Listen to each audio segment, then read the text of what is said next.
really clear that we're here in a position as interested and engaged learners and not experts at all.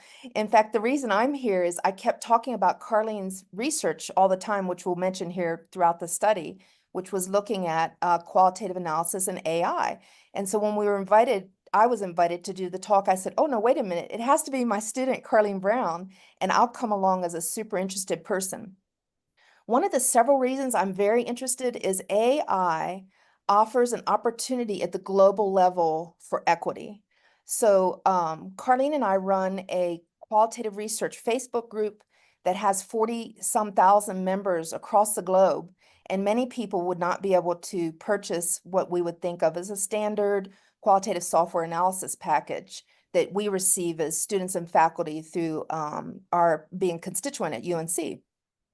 So this equity, I think, is something we need to continue to engage with and stumble and think through AI. Even just as we were preparing this talk, Carlene looked at a couple new things that we saw that we're going to add in at the discussion. So we're hoping to learn from you also as people that are engaged learners. Carlene and I identify as white women. We use she, her pronouns. We both grew up in very rural areas, and we consider ourselves mother scholars. Carlene's a graduate student in applied statistics and research methods. Her specialty has become mixed methods, but when she works with me, of course, as an assistant, we focus on qualitative methodology. So she's developed quite an expertise in that area also, and in areas such as artificial intelligence with research and educational social media for research communication. Carlene received the SEABS Academic Excellence Award from ASRM. We were so privileged to be able to nominate her for that.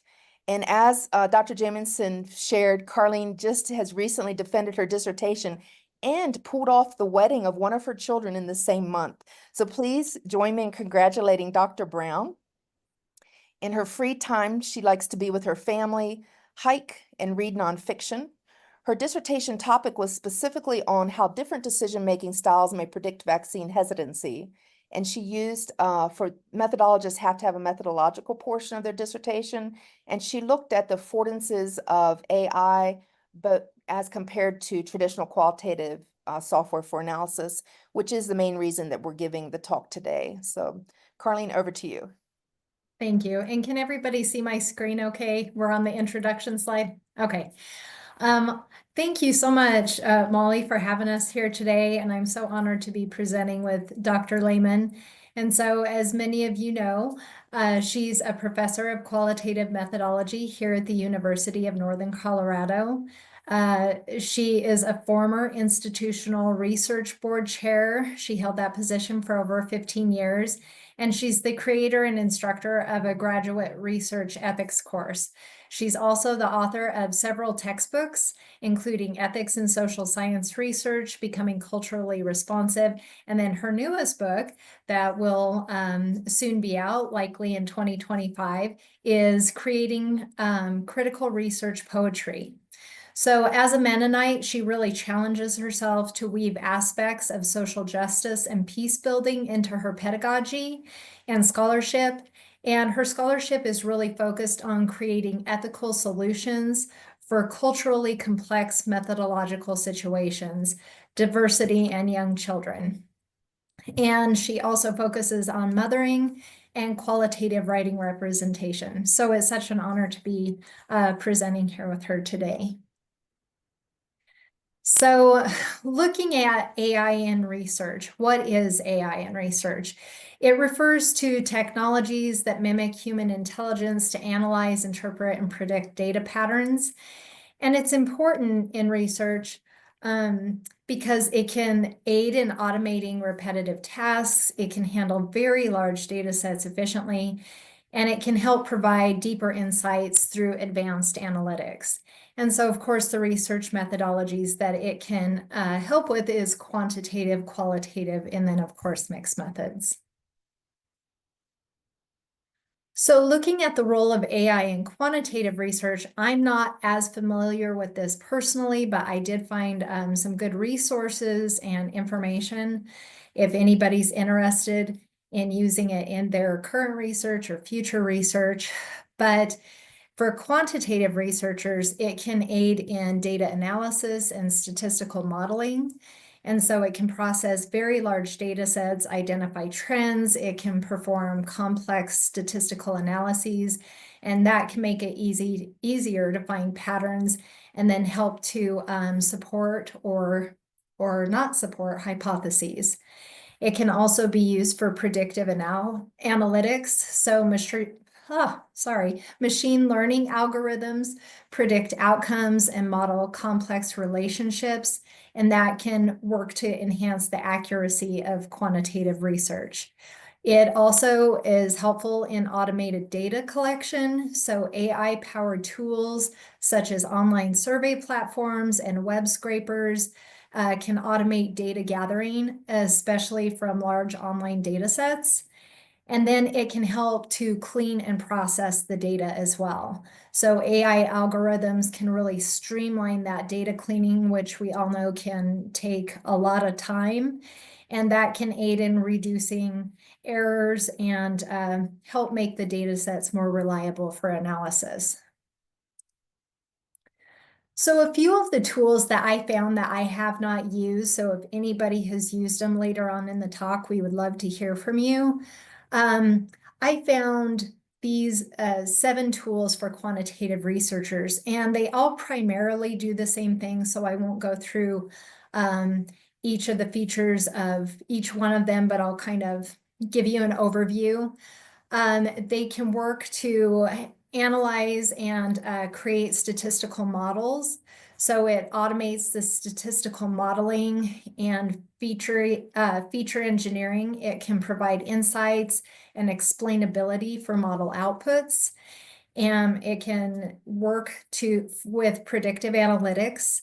So it does predictive modeling. It can automatically select algorithms and tune hyperparameters and validate models.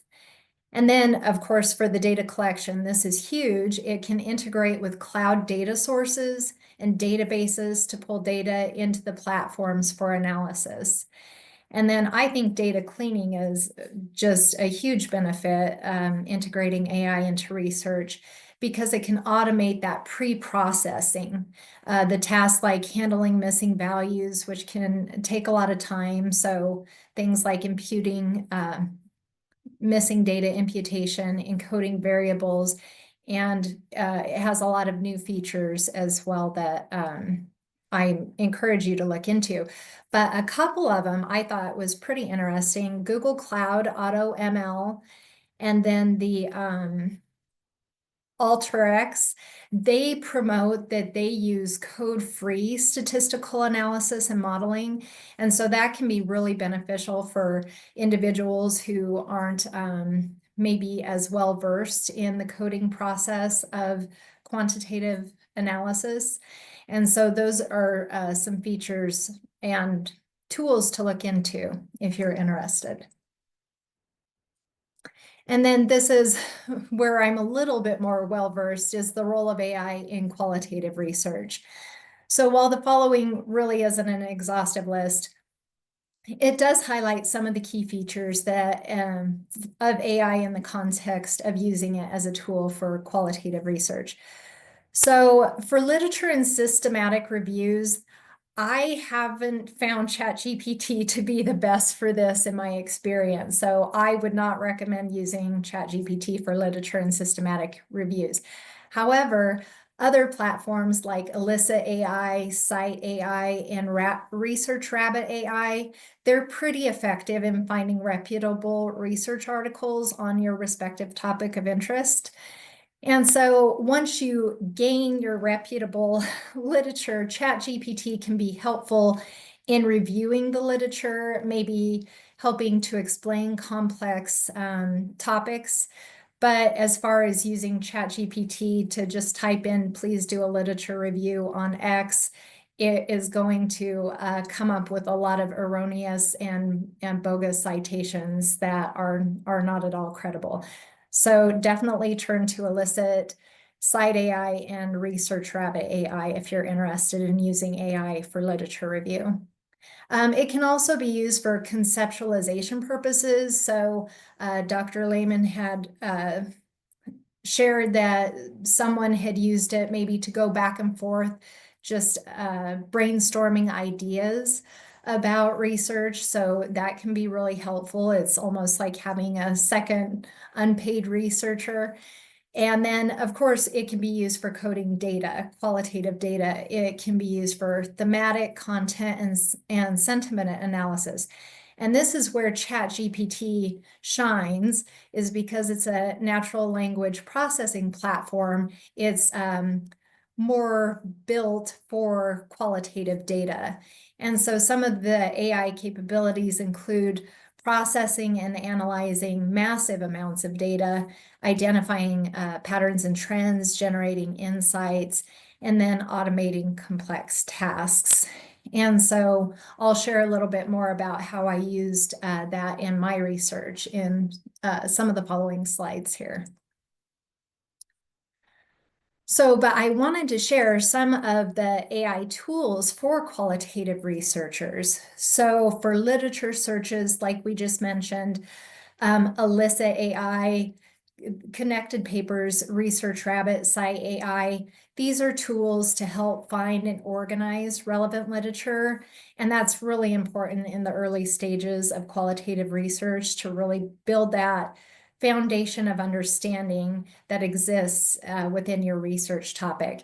And so I don't find these to be off the charts amazing, but I do think that they're helpful. And I also recognize that we're really at the very beginning stages. And so the improvement I know is just going to be exponential in the months and years to come.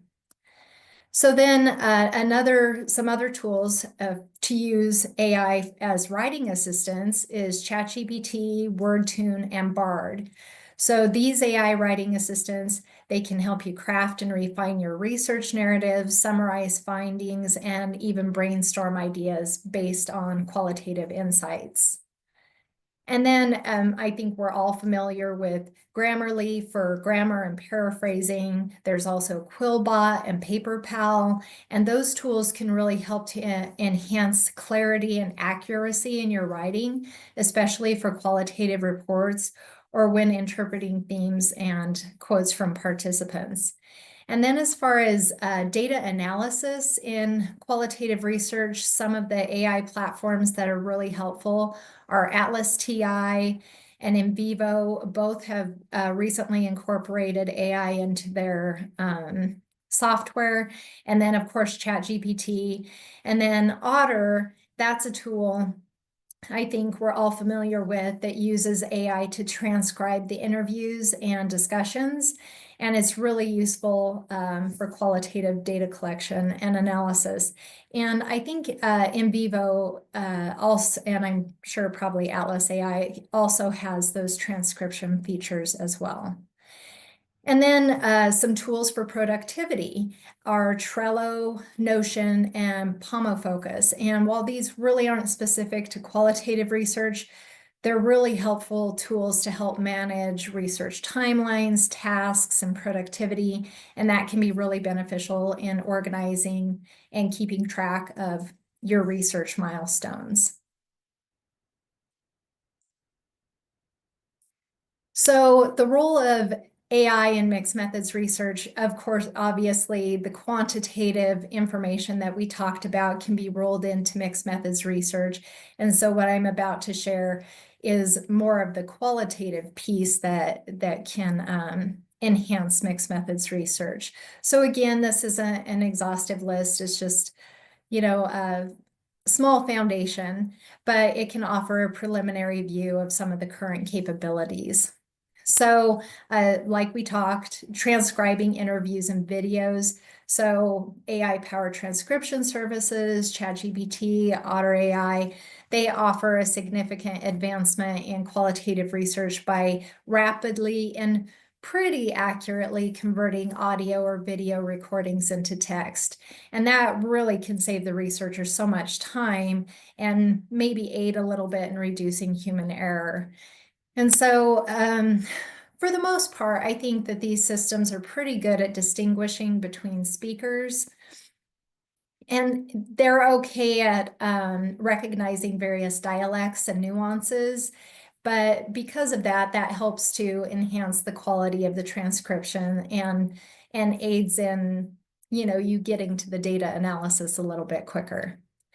So it can also generate general summary of the text. This can be hugely beneficial, real time savings. Using structured prompts in ChatGPT, for instance, researchers can summarize very lengthy interviews into a really concise overview and provide a brief yet comprehensive amount of information about each participant. And so that really allows for a preliminary understanding of the data, and that makes subsequent manual coding a lot more efficient. It can also be used for open coding, and so AI tools can assist researchers in generating those initial codes by analyzing interview transcripts with prompts that focus on the research question. And so this method provides detailed and descriptive codes. It highlights relevant excerpts, and that can aid in those early stages of qualitative data analysis. And then this is where I have a little bit more experience through my dissertation research, is the development of themes. AI systems like ChatGPT can scan the qualitative data to identify patterns and suggest potential themes. It streamlines the coding process, and it really enhances consistency. And so this approach was pretty amazing in revealing maybe some unforeseen themes or themes that I didn't feel like were as relevant. And it helped to provide a comprehensive understanding of the data and really added depth to the analysis. And then it can also aid in synthesis and visualization of qualitative data. And so AI can transform raw text into visual representation, such as thematic maps or word clouds, and that can make qualitative data a little bit more accessible and understandable. Tools like ChatGPT can organize those key themes and representative excerpts into tables and charts, and that can provide a more clear and structured overview that enriches the analysis as well as the presentation of results. And then a triangulation of results. And so in this instance, we're looking at data triangulation, where it involves collecting different types of data on research topics to improve validity and credibility. So ChatGPT aids in this process by assisting with literature reviews, if you so choose, as well as quantitative and qualitative data analysis, and then integrating the results from both methods. And that really aids in providing a comprehensive methodological insight that can support the findings when you're writing those up. So looking at the benefits of AI in qualitative research, there are so many, but I found this article by Annis and French, and I thought that they did a nice job of giving an overview of some of the benefits, and they offer three, which is efficiency, explicatory, and equitability.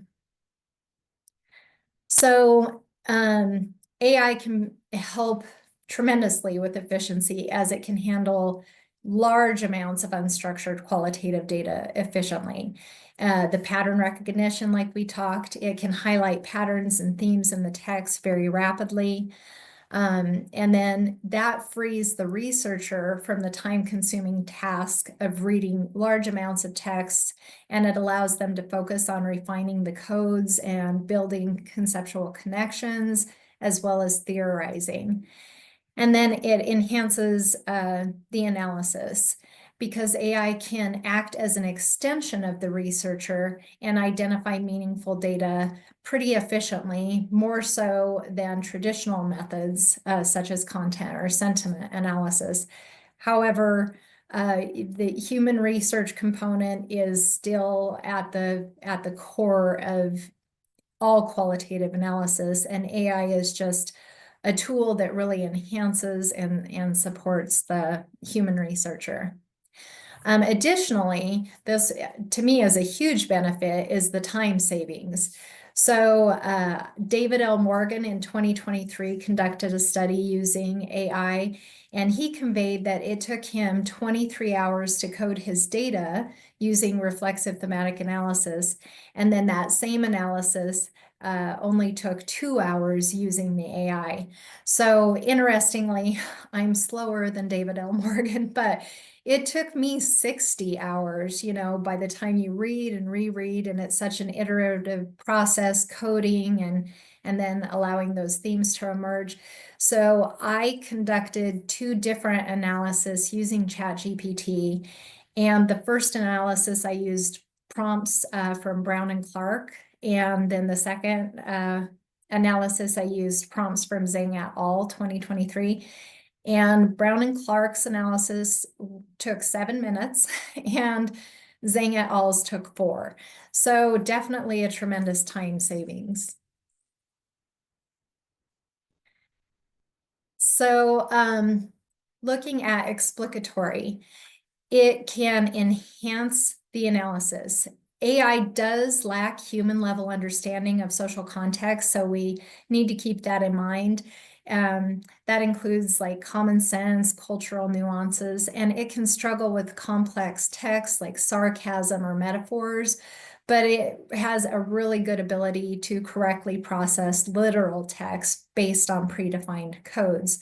So Annis and French suggest to tag and filter these failure cases so that the researchers can use AI's limitations to identify and analyze ambiguous language and enhance the research's explanatory power. And then dovetailing into that, it can identify those complex cases by filtering out the sarcasm and metaphor and tagging them for further interpretation by the researcher. And so by tagging those algorithmic failures, researchers can gain a deeper insight into the nuances of the data. And they also share that this is applicable to very large data sets. And so it's very valuable for analyzing those large, complex, maybe socio-political discourses where language can be really ambiguous and multi-layered. And then I'm going to let Dr. Lahman take the next couple of slides and talk about how it's beneficial for equitability. Okay, thank you, Carlene. So when I had my first textbook come out, I would have told you that I had a good sense of how we have these huge inequities at the global level. And I realized how naive I was. I had a scholar in India, acquaintance, and I said, I'll send you a copy of my textbook. And I went to do that through Amazon, and it wasn't in the out of the Western publication sphere yet. And so I couldn't send that to them as an ebook. And I didn't realize that, to me, once it was an ebook, you could send it anywhere. And then I wanted to send one to Nepal, and the amount of money it would have cost would have been the same as if I had flown to Nepal. So I had to ask my editor to send it, and they were able to release it. And then in the other case, I was able to send it as a ebook through Kindle.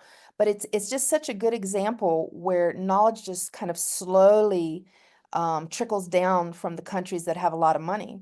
And of course, we've always been taught to do things like say, oh, don't use Wikipedia. I personally am someone that strongly thinks that we should use Wikipedia as a thinking tool, because it's an early way that we started to try and think about how to get knowledge out there in equitable ways that many people can receive it that don't have the money library subscriptions that we have through UNC, for example. So all of us here can get NVivo, which is a qualitative analysis software package. You get it through our virtual software portal that UNC has, which is called Aporto. Please put in the chat if you want me to put the link into that, if that's something you're not familiar with. So perhaps you would have gotten statistical analysis software packages. I think it's also the way we get Microsoft, for example. So with that, that subscription is a lot of money, but the university, from your fees and tuition and such, that's how we purchase that. So if you were to think of yourself as separated from institution like UNC, even in the United States, it could be a lot of money. And so the AI that's coming in that's free is a huge benefit, but I agree with the researchers who have also said we need to think about being cautious with it. So just to back up to something fundamental that is so dominant, we don't even really think about it anymore. In my career, we moved from us having to laborious type out our transcripts and qualitative research to computer software does that for us now. So for example, if you interview in something like Zoom, uh, Otter AI is part of Zoom and it will transcribe your whole interview. However, we still have the human element where we strongly recommend best practices. You then listen to the interview recording yourself while reading that transcript and you're trying to catch corrections. So research that Carlene and I did, it could not write out COVID-19 correctly. And we would think that would be a very common word. And so we're trying to correct that.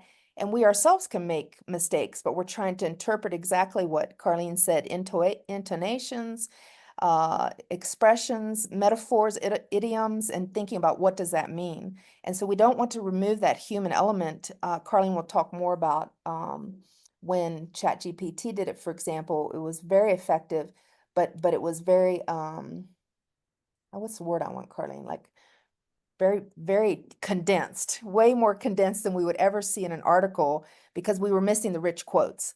Qualitative research completely convinces on the rich quotes. Let's see the next one then.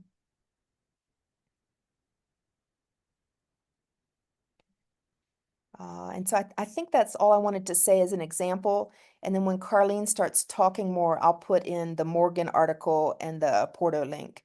And so I guess I want to give an example actually quickly, Carlene. We were teaching for nursing's cohort. And so we had the privilege of teaching about 11 nurses that did a study together. And of course, our nursing students are also instructors and professors at their own institutions. And they did a study together of what are nursing professors saying about how AI should be used. And it went anywhere from don't use it at all, which we really need to move away from that because we don't have a way of checking for that, to being highly engaged. And then in the middle, just unsure, not knowledgeable, which makes a lot of sense because it moves so quickly.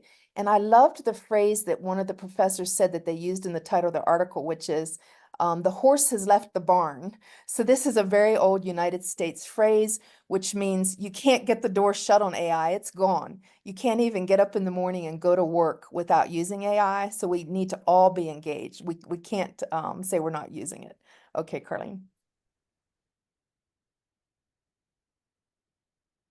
Um, so looking at using AI in coding and analyzing qualitative data, I found this really wonderful article from Chris2 2023 that raised some really important considerations when employing AI for coding and analyzing qualitative data. And so they convey that, of course, familiarization with the information generated by AI systems is really important. And researchers need, obviously, to become deeply familiar with their data. And then that helps identify patterns and themes through that repeated review, and that enhances rigor and trustworthiness. So effective data handling involves issuing precise commands to AI tools to critically evaluate their outputs to ensure relevance and accuracy, as AI can sometimes generate unreliable or false information. And I'm sure we're all familiar with that or have at least heard stories about that.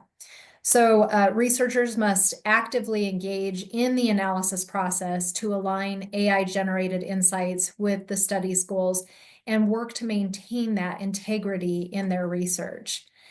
And then a big concern with AI is eliminating biased content. So it's really important to emphasize the need for ethics in all research, but specifically here in qualitative research using AI.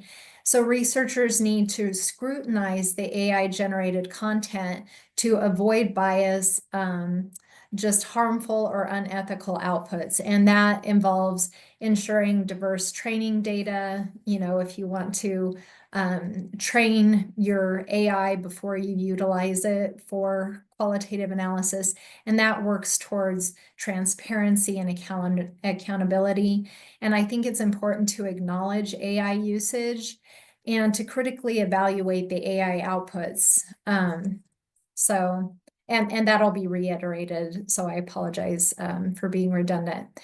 But Christou was saying that one way to address bias in AI is by using, of course, the diverse training, but to pay careful attention to the composition of the training data to make sure it represents diverse range of perspectives and voices.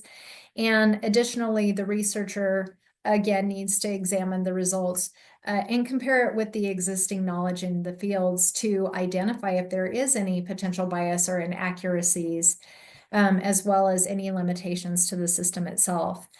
And then they go on to further convey that controlling the analysis process using an AI involves the researchers being aware of those limitations and potential biases and to be actively involved in the analysis process. So you really have to understand that you are the primary investigator, and so you at the end of the day are accountable for any information the AI system puts out, because you need to check it and you need to apply your own cognitive input and skills at every stage of the research process to really demonstrate that transparency and the explainability in your methodology. And I also wanted to note that I found that OpenAI in 2023, they acknowledged the concerns around the AI biases, and they conveyed that they were committed to addressing them transparently. They stated that they're working to share guidelines to ensure impartiality on things like political topics, and they emphasize that the biases are unintended. So they're striving for accountability and clarity, and they're continuously trying to improve instructions to reviewers and to share demographic information to address potential biases. So moving into the importance of well-crafted prompts, ChatGPT specifically is a prompt-based platform, and so obviously, well-crafted prompts are pretty important. So several researchers offer the following advice regarding well-crafted prompts. They're crucial for ensuring effective AI performance in qualitative analysis. So Zhang et al. Conveys that the success of prompt-based systems like ChatGPT heavily depends on the development and the refinement of prompts. And they emphasize the need to carefully design prompts to achieve meaningful analytic outcomes, to address concerns, and to bolster user trust in the platform's conclusions. So this strategy can enhance ChatGPT's performance and make it a reliable tool for qualitative analysis. And then, of course, prompt quality. The quality of the AI output is directly influenced by the quality of the prompts provided. Li et al.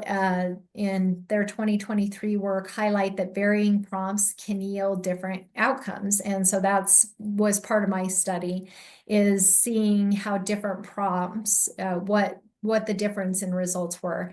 And fortunately for me, there weren't a ton, but there were differences in the prompt. So it definitely is something to hone in on and make sure that you do a good job. Researchers really need to consider the critical role of prompts in shaping the performance to augment the outcomes of their qualitative analysis to make it as effective as possible. And then I thought this was interesting. MESIC 23 suggests that, or 2023 suggests that leaving prompts open-ended can provide flexibility to AI's responses, and that enables it to explore various interpretations and insight. They convey that this adaptability is crucial for qualitative analysis, where nuanced and comprehensive responses are often required to really capture the full scope of the data. And then to provide specific examples is important. Wang et al. 2023 They convey that it's important to furnish AI with detailed examples. So like if you're doing a sentiment analysis, to provide sample sentences conveying a particular emotion. And they share that that can improve the AI's accuracy in identifying similar emotions in future texts. So this method of using clarifying examples really elevates AI's performance to enhance it to be more precise and reliable in its analytic outcomes. And so researchers really need to leverage as many techniques as they can to enhance their qualitative analysis using AI tools. So some practical examples from my own research. I just finished my mixed methods dissertation, and it was on understanding parental perspectives in vaccine hesitancy and decision-making approaches in childhood vaccinations. So my aim was really to explore vaccine hesitancy among parents with children under the age of 18. And my objective was to quantitatively evaluate the predictive power of decision-making styles, and then to qualitatively examine the underlying beliefs of those parents. So I was really seeking to optimize the qualitative analysis by comparing reflexive thematic analysis, employing ChatGPT with conventional methods such as human coding using in vivo. And while in vivo does now have an AI component, I did not use that. I used it in the traditional sense where I went line by line and did the coding. And so that was really to attain as many insights as I could and to enhance the qualitative research. So my study, I thought was very beneficial using mixed methods by combining both the quantitative and qualitative approaches. I felt like I was able to get a broad understanding of the breadth of vaccine hesitancy among my participants, and then to qualitatively dig deeper and gain a more nuanced understanding through qualitative interviews. So AI helped me to develop my semi-structured research guide. And so I went through kind of an iterative process in numerous versions with ChatGPT where going back and forth, the guide was refined. And at the end, I felt like it effectively addressed my research questions. And so it was kind of fun because it felt like a collaborative process, like I was working with another researcher without the need for additional resources. And then also, you didn't have to try to correlate schedules. It's always on your time frame. So that was nice. And then additionally, I explored the efficiency of cleaning transcripts. So this is an interesting point I wanted to share as well. So we all know that transcripts from platforms like Zoom and Otter can often come disjointed, and they have frequent timestamps and incomplete sentences. And so I prefer to condense the transcripts into readable paragraphs and preserve the original data while doing so. So that involves adding punctuation, removing filler words to really be able to enhance the comprehension. And so I decided to test ChatGPT to see if it could do a task like that. So I input a sample transcript, a mock interview that I participated in with Dr. Lahman, into ChatGPT and asked it to condense it into paragraphs, to add punctuation, to correct grammar, and to remove filler words. And interestingly, it was not very effective at all. And it thought I wanted to summarize it, and I didn't want to lose any of the original data. So that was not good. But the second attempt, I had it just condense the transcript into paragraphs based on the speaker, and that it did effectively, but it was such a labor-intensive process having to go paragraph by paragraph to help it look for punctuation and grammar corrections. So it was effective, but it just required so much oversight that in my mind, it was probably not worth the effort. So at this time, I wouldn't recommend it for cleaning transcripts. And then I also wanted to touch on reflexivity in qualitative research. It's such a crucial part of any qualitative study. And in my current research, I maintained a reflexive journal to disclose any biases or perspectives that might influence data interpretation and results. And it was so interesting because during my literature review, I found an article by Hamilton et al. 2023, where they used qualitative analysis using AI as well. And these researchers employed phenomenology as their research methodology. And so that included individualized bracketed statements, which is really common in phenomenological research. But interestingly, they also had ChatGPT provide a bracketed statement acknowledging its biases. And so the platform was very effective in conveying its biases that were inherent to its programming. And so I was really inspired by this. And so I implemented this in my research as well. And I'll share a little bit more about that in a few slides. But as Dr. Lahman mentioned, methodologically, my study was to compare prompts in reflexive thematic analysis using ChatGPT. So before I did anything with ChatGPT, I first did the human coding using reflexive thematic analysis. And I did use in vivo to store and organize my data because it was just a lot of data to do manually with paper. And so I did that coding first, and then I had ChatGPT perform 2 analyses using Brown and Clark's 6 steps of reflexive thematic analysis, prompts that were created for that, and then another using prompts based off a research study done by Zhang et al. In 2023.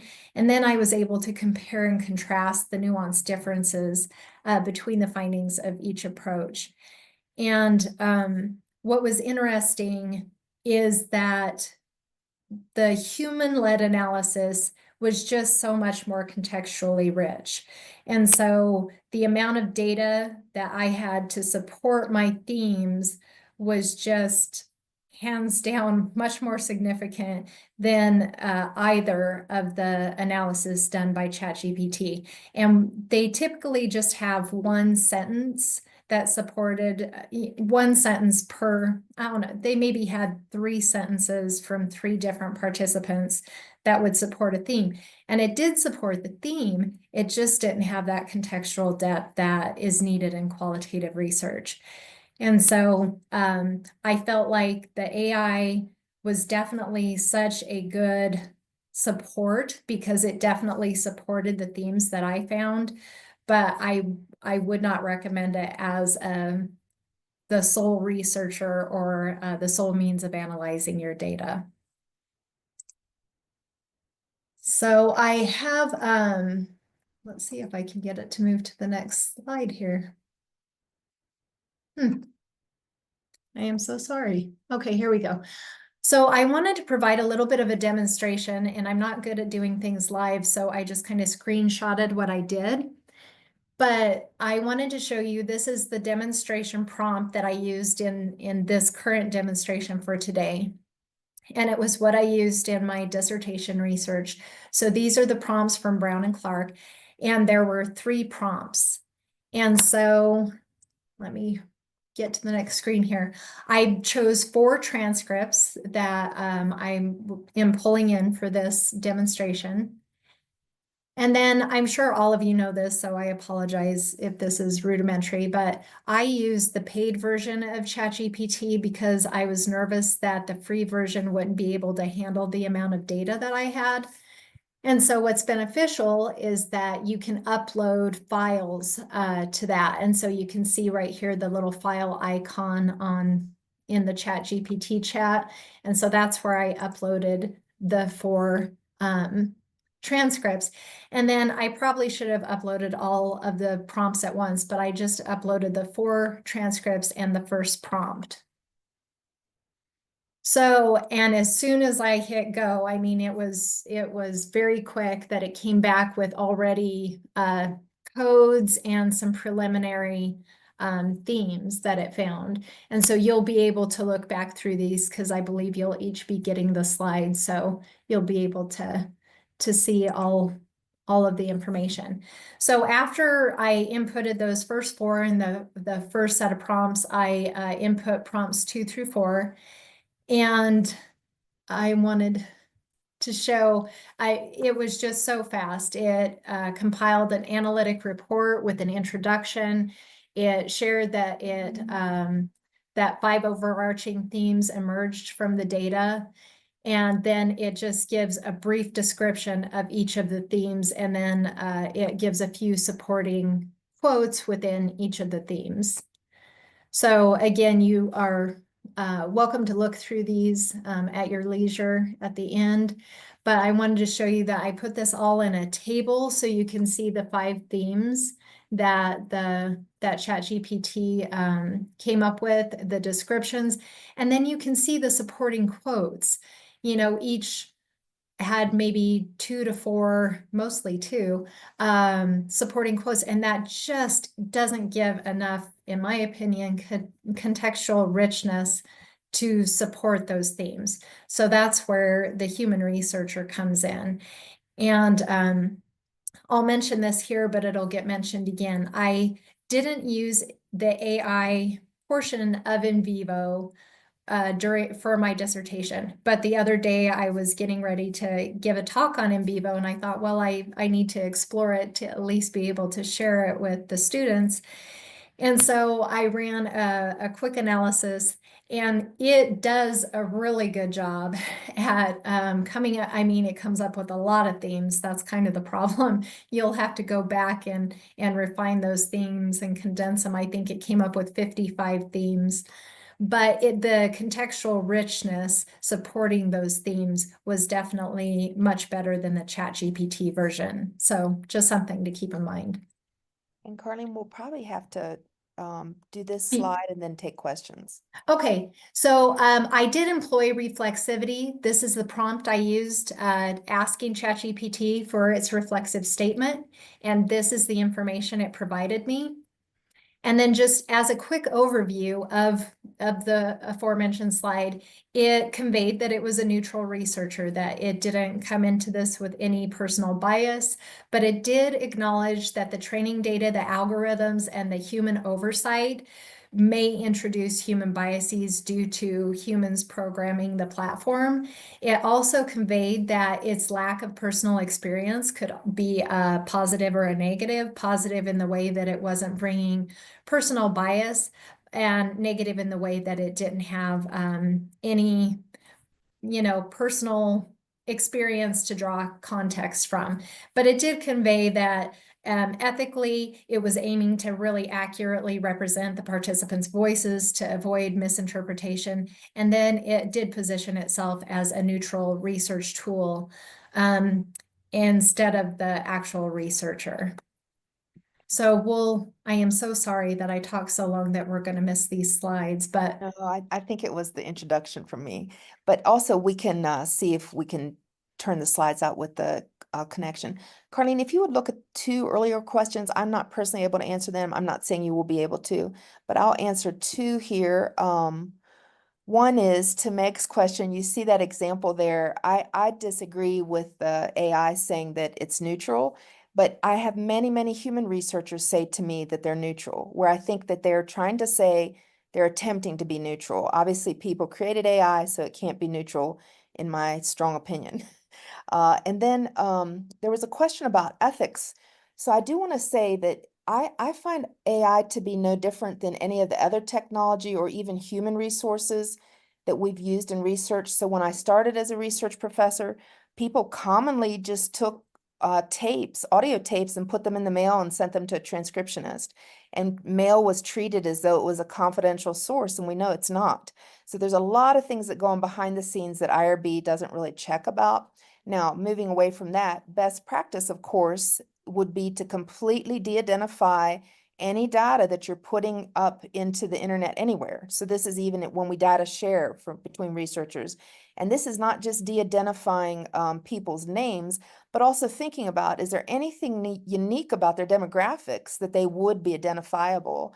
And would you add anything to that, Carlene, thinking about IRB and how you, this is maybe another practical point, but did you get rid of the information every time you put item into AI, or did you leave it there so it could learn what you were doing? Any tips around that? do you mean about identifying information? And Yeah. Yeah. Yeah, when I cleaned the transcript, I made sure to go through, like you're saying, maybe people mentioned a specific hospital or a specific doctor. So all of that information was taken out before, along with their identities and their children's names or any names that they used of any individuals, doctors or healthcare providers. So everything was removed before it was ever put in AI. I would say that what I regret, and I think I don't even think I know moving forward, using AI further in research, I will be very transparent with my research participants and letting them know that if I'm using AI to conduct the analysis. And I don't think IRB will necessarily request that because it's more around, are you keeping the data confidential? Yeah. However, as a research methodologist, as we publish articles, we want to see how things were done.